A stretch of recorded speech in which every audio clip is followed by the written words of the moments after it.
This podcast is brought to you by the Maryland State Library Agency. The MSLA podcast features presenters from statewide youth programs, as well as learning opportunities for library staff and resources for patrons of the Maryland State Library for the Blind and Print Disabled. Hello, and welcome to the MSLA Guest Hour. I'm Communications Manager Tim Pratt, and I'm thrilled to be joined today by Enoch Pratt Free Library CEO Chad Helton. Chad comes to Enoch Pratt after nearly 20 years of service in the library business. Chad, welcome to the program. Thank you for having me. So first, can you tell the audience a little bit about yourself, where you're from, when your affinity for libraries began, and things like that? Okay. So, to tell you a little bit about myself, I am originally from Mount Airy, North Carolina, not Mount Airy, Maryland. Even though growing up, we would always see commercials about the Mount Airy Lodge. That's, I think, is in Pennsylvania, but we're like, there's no lodge in Mount Airy, so I don't know what they're talking about.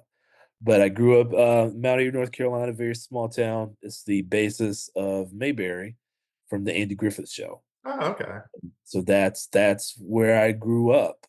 Libraries weren't really a big thing for me. I read a lot when I was a kid, but the library wasn't a very welcoming place for a lot of Black kids in my community. So it's just not a space that we really went to. So my affinity for libraries really began much later in life.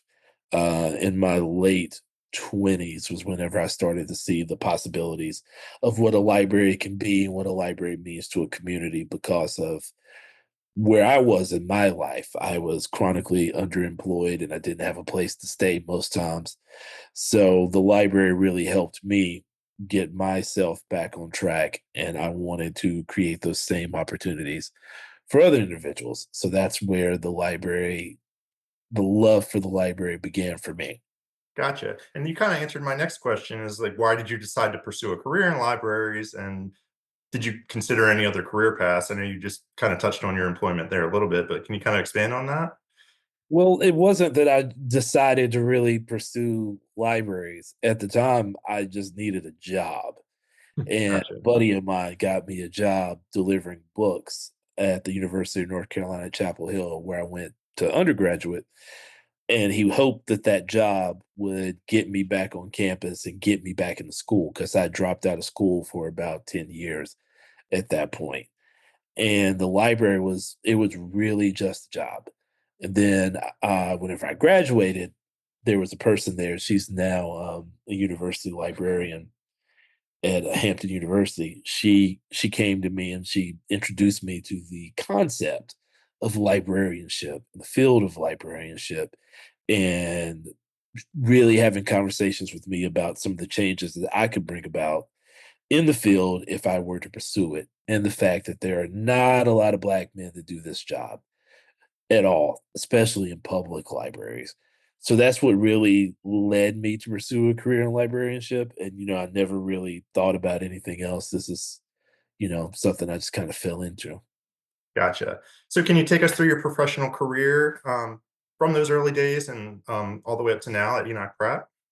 Okay. Well, I started off with that golf cart and just kind of worked my way up from there. The interesting thing about it is when I first started, I was moved into a managerial position because I was the oldest person Hmm. uh, amongst the group. So everyone else was 18 and I was the wise 28-year-old. So they just assumed that I would be better at the job because I was 28.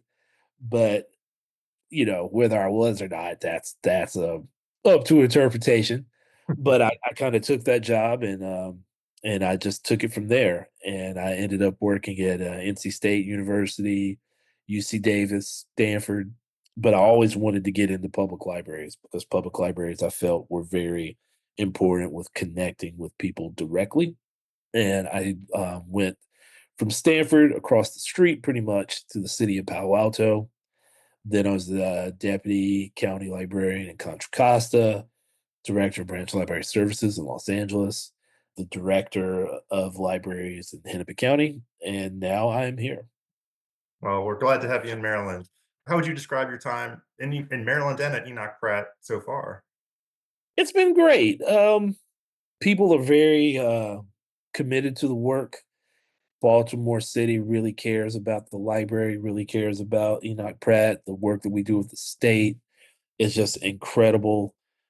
Yeah, being in Baltimore, I have family that lives in Baltimore, so that's been helpful to be nearer to family. And growing up in North Carolina, I'm closer to my family in North Carolina, which is always nice. The one thing it's been a little chillier this year than I was expecting it to be, and I think no one was really expecting the level of snow that we've got so far. But yeah, everything has been great and so far so good. And when did you officially start? September 30th, and I moved to Maryland on September 23rd. Gotcha. So, as the new CEO, what are some of your goals or priorities for the library system? So really what I want to do is whenever we're talking about goals and priorities, I never want to be the type of person that comes in and says we're going to do X, Y, and Z in a very structured format. And what I mean by that is I think that I want to create the library that the people want us to create for them. So having conversations with people in the city, having conversations with people in the state about what is it that you want to see us do. I'm not from Maryland. I'm not from Baltimore. So if I come in my first week and I say we're going to do this related to the city of Baltimore, who am I to dictate that? So my vision and my priority is really having these conversations, and I'm going out and I'm having town halls at every single library in the city to really hear and get feedback about what it is that people in the city want from us, because I think that that is very important in setting what our goals are and setting what our priorities are. The priorities that I do have is really bringing in education, um, civic engagement, and creating programs and creating a space to where people in the community have a voice and people in the community tell us what it is that they want to see rather than us just assuming what the people in our community want to see. Yeah, that makes sense. And can you tell us a little bit more about the library system in general? How many branches you have? Any kind of numbers for circulation or patron served, or any other data you might have? Okay, we have 22 library locations across the city. We opened up a new technology lab at Open Workspace, and that's in East Baltimore. The Central Library has the State Library Resource Center, and that means that we provide interlibrary loans all over the state, training for library staff statewide, and we are a premier research facility. Last year, we circulated over 3 million materials. And in 2024, we saw a 20% increase in visits and our highest active cardholder number to date. So that's a little more in depth about the system. Like I said, it's an amazing system, and the state of Maryland is an amazing library state. Yeah, absolutely. And can you talk a little bit about the hard work of your staff at Enoch Pratt? It seems like they're doing a lot over there. Well, the staff are what makes the organization go and what makes the organization function. The work that they do day in and day out is incredible, and it's things that might not be seen, might not be highlighted, but the reason why people come into our building in our buildings is because of the work of our staff. Our staff make us as the amazing organization that we are.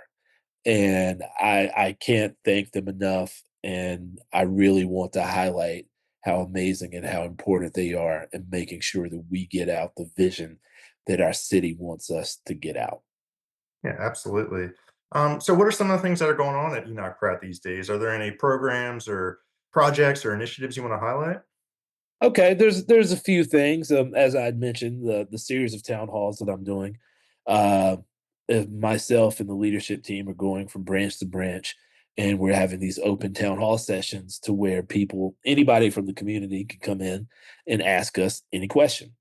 So we've gotten a lot of people coming to our events. We've had two so far. I think one had around 50, and the other one had around 25 people at the branches. And they're just coming in and telling us what it is that they want to see, what they want to see in their collections, what they want to see in the programming, if there are issues around safety that they might feel. People are coming in and they're voicing their opinions about that. And I think that's very important. So that's one thing that we're doing. Our Writers in Residence program with Dee Watkins and our Artists in Residence program with Felicia G. Very important, impactful programs teaching art and writing to kids in the community and to adults as well, giving them that space of not only learning about these artistic expressions, but also learning about the business of it.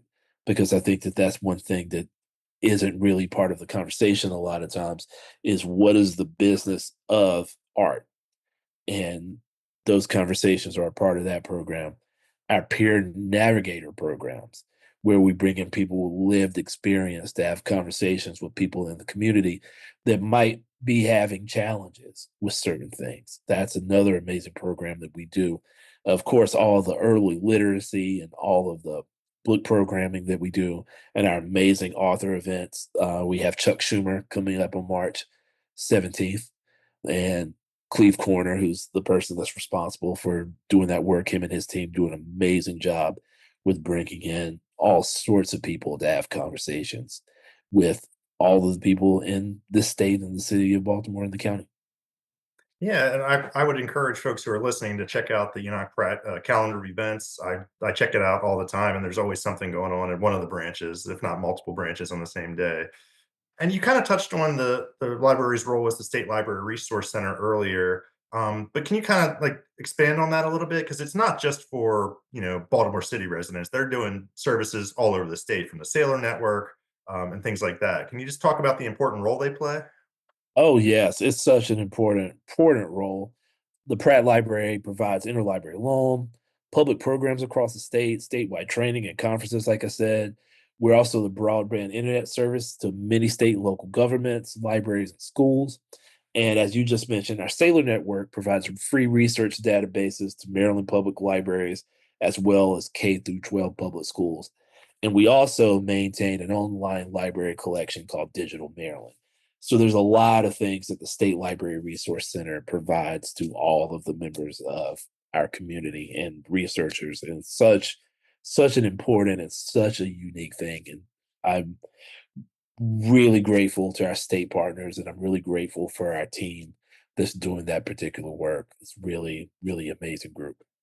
Yeah, they've got a ton of resources there, and I've actually found myself getting lost in the Digital Maryland collection, being a history buff myself, and that's another Yeah. thing I would encourage listeners to check out because there's so much material in there, so much interesting stuff that you could spend hours in there looking around. And so, kind of taking a step back and looking at the bigger picture, you've been in the library business, for lack of a better term, for almost 20 years. How have you seen libraries and the job of librarians change over the years, or have you? I haven't. There are pieces, you know, I can't remember where I heard this, but someone mentioned Netflix and how at the end of the day, Netflix does the exact same thing. They just do it in a different format. They used to mail you films. Now they stream you films, but it's the same exact thing.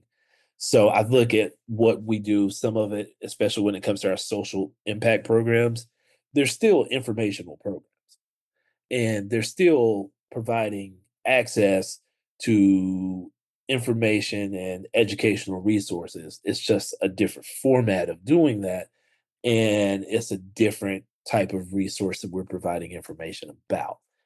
I think one of the things that I've seen that has definitely changed over the years is conversations around intellectual freedom and what that really means.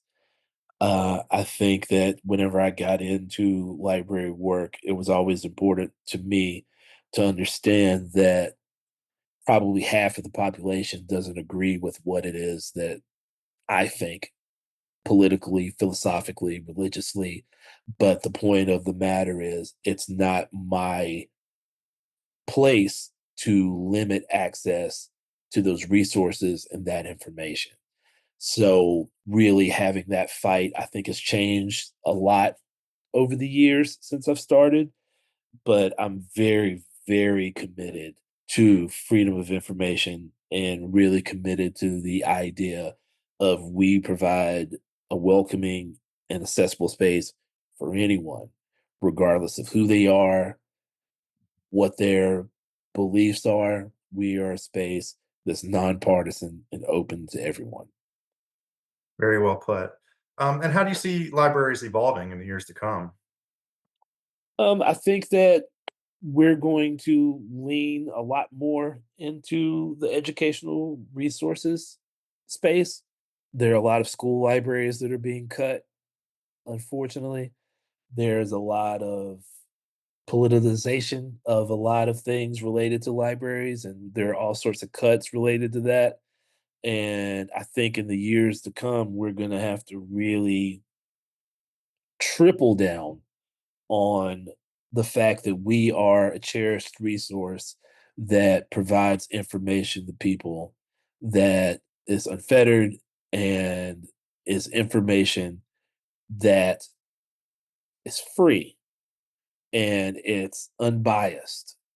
It's nonpartisan. I think that that's where we've always been those things, but I think we're going to have to really stay the course in making sure that everyone knows that this is where we are. Because I think that some entities think that we might not be nonpartisan, but we are. Yeah, agreed. And what message would you give to Baltimore residents who may not have a library card, or who may not be familiar with the services and resources offered at Enoch Pratt? Come to the town halls. Make your voice heard, because at the end of the day, all of us work for you. And if we're doing something that you don't like, tell us. If we're doing something that if we're not doing something that you really feel that we need to do, come tell us. Like, please go to our website, come to the town halls, let us know how we're doing, let us know what it is that you want to see. And I think it's imperative of us to really create spaces to where people come to the library because there are things that relate to them. Like I said earlier, I wasn't a library person growing up because there was nothing that really related to me. And and I say this quite often, in a very cleaned up way, one of my favorite films is the Spike Lee movie, Mo Better Blues. And Wesley Snipes' character gets into an argument with Denzel Washington's character. There's a lot of profanity in it, so I'm not going to say what was said. But the general gist is Wesley Snipes' character says to Denzel's character, when they're complaining about black people not coming to see jazz anymore. Wesley Snipes' character says, the people don't come because you don't play stuff that the people like. If you played stuff that the people like, then the people would come. As simple as that. So if you want people to come into your buildings, you want people to participate in your programs, you need to do things that they want. And how are you going to find out what people want if you're not receptive and you don't have an ear and you don't have a space that allows people to come in and have conversations about what it is that they want? So that's the message that I want Baltimore residents to take away is that this is your library and we are here to do what it is that you want us to do. So please take that power that you have and make sure that you use it. Very good. And one thing that's stood out to me since I started working at the state library agency, not coming from a library background myself, is just the amount of support that public libraries have for people who don't even work there. They might be a friends group or a foundation. So does Enoch Pratt have a friends group or a foundation? And if so, can you talk a little bit about their role and what they're doing? So we have a tremendous amount of support. We have an internal department of institutional advancement that helps us with private fundraising efforts at the library. I'm sure you've seen some of our parties that we've had. The city and state funding that we receive helps us really keep our lights on and pays staff. But all of our programming is funded by private donors. So we're very fortunate that the amazing programs that we're able to have is because of the support of those private donors, and we're so grateful for that. And we have a friends group, and we have individual branch friends groups that are supportive of the library, and really that's what keeps us going. And we're so fortunate to have a group of individuals that are really dedicated to the work that we do. And now you've been on the job for coming up on 6 months, I guess. What do you enjoy most about it? What I enjoy the most about it is really being in a space where you have the opportunity to help people change their lives for the better in any way that they see fit. If it's talking to a peer navigator, if it's reading a book, if it's talking to, an attorney in the library, if it's coming to one of our programs, like that's what I enjoy the most about the job, and meeting the people, like meeting the people in the community, meeting the staff that are, doing this really, really hard and really impactful work. I really enjoy that. And I enjoy that every single day is another day for me to help someone in the reinvention of who they want to be. And I really enjoy that about my job. That's terrific. So on a personal level, do you get to do much reading these days? And if so, what are you reading? I don't really get to do a ton of reading Yeah, as much as I used to. I mean, I had several eye surgeries, so that kind of takes away from it a little bit. gotcha. But my big thing has always been music and films. So that's usually like people are like, "Oh, what record are you listening to?" Oh, or yeah. what film are you watching? The last book that I read was a couple of months ago. I reread the book that Prince's wife wrote about their marriage, and I'm reading D. Watkins' book right now. D. Watkins and Carmelo Anthony's book. Okay. Reading that right now. Mhm, Uh, but mostly, I've just been listening to a lot of Joni Mitchell mhm, and watching a lot of Fellini films. So, gotcha. Were you a yeah. musician yourself? No, no. I No. can I can put a record on a turntable and put a disc in a drive. Do not know how to play anything at all. Well, maybe one day. You got a you got a lot of resources there to teach you, I guess. Maybe.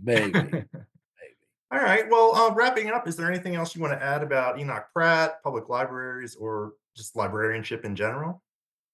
I think what I would add is for us to not lose sight of how important and how impactful that our work is. I know that there are a lot of institutions right now that are under attack, and you know, we're not going to stop what we're doing.